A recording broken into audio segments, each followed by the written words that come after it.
Dear viewers, Assalamu alaikum. Welcome to my channel, The Voice of Shaykhul Islam, Dr. Muhammad Tahir Al-Qadri. Viewers, you might have come across many definitions of knowledge, but I am sure that the description of knowledge by Shaykhul Islam, Dr. Muhammad Tahir Al-Qadri would open up new dimensions and develop deeper understanding of knowledge. Let's listen a comprehensive definitions of knowledge.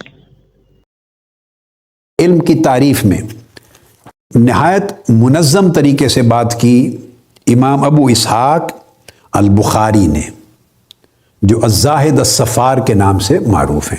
انہوں نے کہا کہ بعض لوگوں نے یہ تعریف کی کہ علم ہے العلم درک المعلوم علی ما ہوا بہی، جس چیز کو آپ جاننا چاہتے ہیں اس کی اصل ماہیت کا ادراک کر لینا علم ہے۔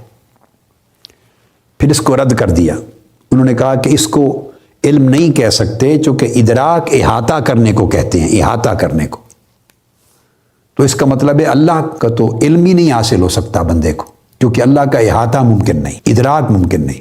اللہ کا ادراک کوئی نہیں کر سکتا، ہاں اللہ ہر شے کا ادراک فرماتا ہے۔ جب اللہ کا ادراک نہیں ہو سکتا تو علم اللہ کے ساتھ، اللہ کو جاننے کا نام علم نہ ہوا، عالم باللہ نہ ہوا، علم باللہ کا وجود ختم ہو گیا، اس لیے اس تعریف کی نفی کر دی۔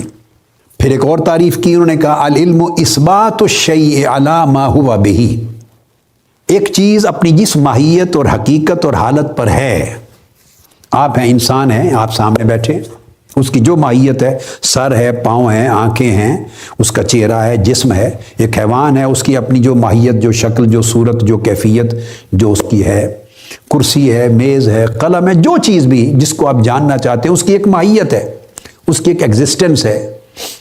تو جس حالت پر، ماہیت پر وہ ہے، اس کو ثابت کر دینا کہ وہ ایگزسٹ کرتی ہے، انہوں نے کہا اس کا نام علم ہے۔ پہلے نے کہا تھا کہ اس کے احاطہ کو، ادراک کا نام علم ہے، اس کی نفی کر دی۔ اب دوسری تعریف آئی کہ کسی چیز کو ثابت کر دینا جیسی ماہیت کے مطابق، اس کا نام علم ہے۔ اس کو ابو بکر القفال الشاشی، اس نے یہ تعریف دی، تو اس کو پھر رد کر دیا۔ پھر بعضوں نے کہا العلم تبین المعلوم علی ما ہوا بہ، ایک چیز کی جو ماہیت ہے اس ماہیت کے مطابق اس کا واضح ہو جانا کسی پر، تبین، اس کا واضح ہو جانا، تو اس کا نام علم ہے۔ لیکن آپ نے ایک چیز دیکھی جو ہم نے پچھلی نشست میں کہا تھا کہ ہر جگہ شرط علی ما ہوا بہ چل رہی ہے، یعنی اس کی ماہیت اور واقعہ کے مطابق ہو وہ معلومات۔ اگر واقعہ کے مطابق نہیں تو پھر وہ علم نہیں کہا جائے گا، اگر مطابق واقعہ نہیں تو اس کو جہل کہا ہے، جہالت جسے ہم کہتے ہیں، اس کو جہل کہا ہے، اور اس کو جہل مرکب کہا ہے، کہ اس کے بارے میں کچھ پتہ چلا کسی چیز کے بارے میں، مگر وہ اس کی اصل حقیقت، ماہیت اور حیت کے مطابق نہیں، غلط تصور قائم ہوا، یہ جہل مرکب ہے۔ اور اگر سرے سے معلوم نہ ہو سکے، پتہ نہ چل سکے، سرے سے خانہ خالی ہو، اس کے بارے میں کچھ پتہ ہی نہ ہو، تو پھر وہ جہل بسیط ہے۔ تو علم ہونے کے لیے ضروری ہے کہ وہ جو چیز ایگزسٹ کرتی ہے، موجود ہے، اس کے بالکل مطابق حال، مطابق ماہیت، مطابق کیفیت، مطابق اصلیت، مطابق حقیقت، مطابق واقعہ وہ تصور قائم ہو، معلومات حاصل ہو۔ تو گویا یہاں میں اور سمجھانے کے لیے کہوں گا کہ علم میں شرط ہو گئی کہ اس کے اندر صحت ہونی چاہیے۔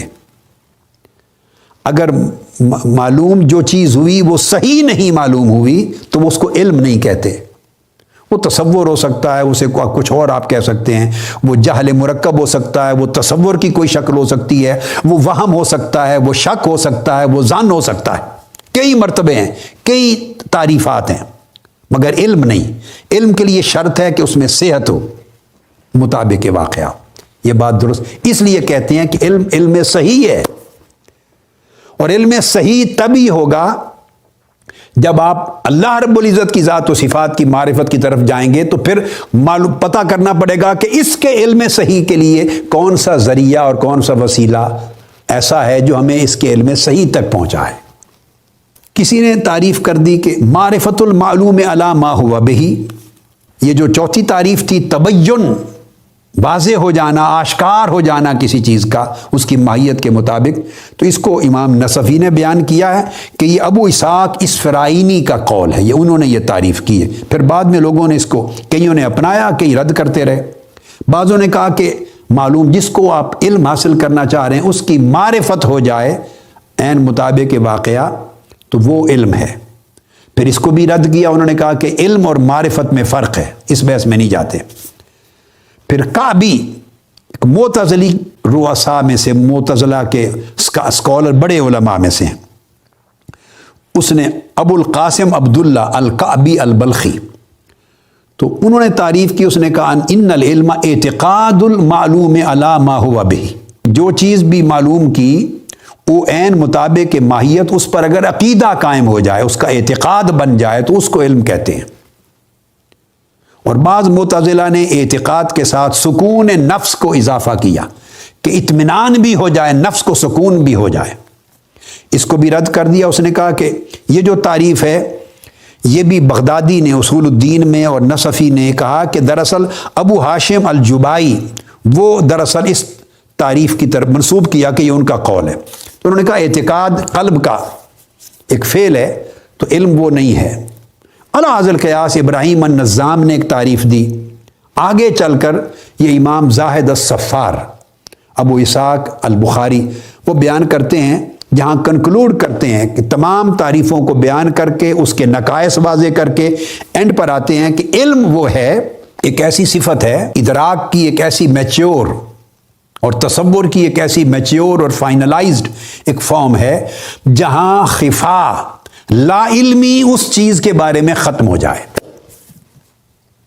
جو ہر قسم کے جہل کو ختم کر دے، نہ اس کی معلومات ہونے میں غلطی رہے نہ خفا رہے، نہ لا علمی اور بے خبری رہے نہ غلطی رہے، نہ تردد رہے نہ شک رہے نہ وہم رہے نہ ظن رہے، وہ مخفی نہ رہے، وہ چیز جو ایگزسٹ کرتی ہے اس کے جاننے میں خفا نہ رہے، وہ چیز مخفی نہ رہے۔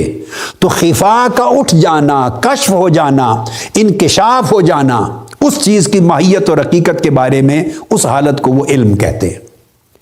پھر یہ جو تعریف ہے علم کی، اس تعریف کو امام نصفی اور امام ماتوریدی سمیت اور پھر آگے تفتازانی اور ان تمام علماء نے اس تعریف کو مجموعی طور پہ اپنایا ہے کہ یہ تعریف جامع اور کامل ہے، اور قرآن مجید کی آیات کی تائید حاصل ہے اس کو۔ قرآن مجید فرماتے، اللہ پاک کی شان ہے، فرماتے ہیں وَأَنَّ اللَّهَ قَدْ أَحَاطَ بِكُلِّ شَيْءٍ عِلْمًا، کہ اللہ تعالیٰ نے اپنے علم سے ہر شے کا احاطہ فرما لیا ہے۔ تو اس میں کسی چیز پر احاطہ ہونا بھی علم سے ثابت ہو گیا۔ اور پھر فرمایا ان اللہ لا یخفی علیہ شیء فی الارض ولا فی السماء، نہ زمین میں نہ آسمان میں کوئی شے اللہ رب العزت پر مخفی نہیں ہے۔ کسی چیز کا مخفی نہ رہنا اللہ پر، خفا کے پردے کا اٹھ جانا۔ اب صاف ظاہر ہے اللہ کے علم کے لیے نہ پہلے پردہ تھا نہ اٹھا، اللہ کا علم قدیم ہے۔ اللہ کے علم کی شان بتا رہے ہیں کہ اللہ پر کوئی شے مخفی نہیں ہے، یہ نہیں کہ کبھی مخفی تھی اور اب نہیں رہی، نہ، یہ مخلوق کے علم کی، علم حادث کی، محدث کی شان ہے۔ تو اللہ پر کبھی بھی کوئی شے مخفی نہ تھی۔ تو یہ خفا کا اٹھ جانا، اس کو انتفاع الخفا، اس کو انہوں نے کہا کہ یہ علم کی تعریف پہ پوری اترتی ہے۔